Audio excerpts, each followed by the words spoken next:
नमस्कार मंडळी.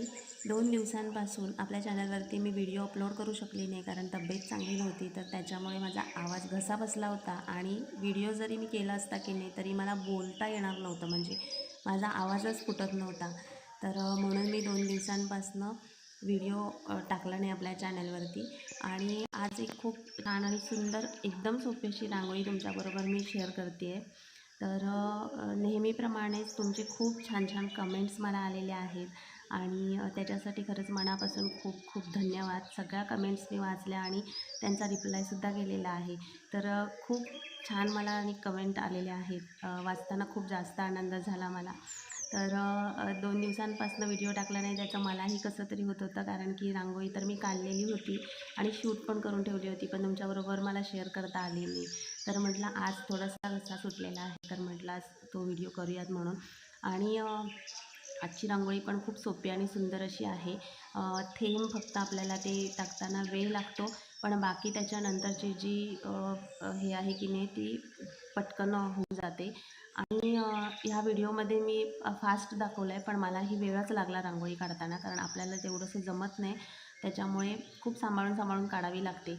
आणि मला तर भीती असते आमच्या मणीची, की मी एवढी सगळी मेहनत घेऊन ही रांगोळी एवढी सुंदर अशी काढते आणि पटकन तिथून ती चालत जाताना आपल्या शेपटीबरोबर सगळं ते घेऊन जाते.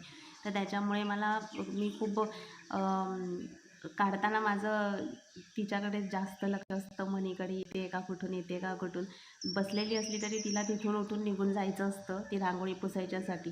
तर त्याच्यामुळे त्या भीतीमध्येच माझी रांगोळी काढून पूर्ण होते.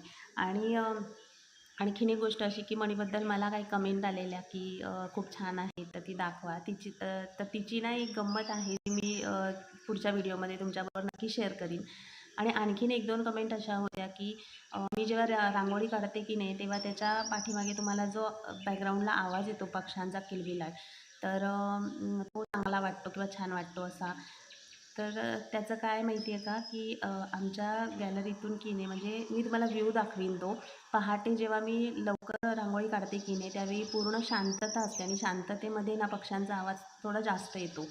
तर दरवाजामध्ये आणि घराच्या चारी बाजूनी की नाही भरपूर सारी झाडं आहेत आणि त्याच्यामुळे पक्ष्यांचा किलबिलाट सतत असतो. फक्त सकाळच्या पहाटेच्या शांततेच्या वातावरणामध्ये की नाही आपल्याला जास्त जाणवतो तो.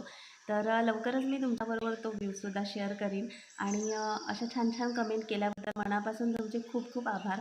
बोलता बोलता आपली रांगोळी कंप्लीट झालेली आहे. आवाज माझा कसाही येत असला तरी सांभाळून घ्या आणि तुम्ही घ्याल याची अपेक्षासुद्धा आहे.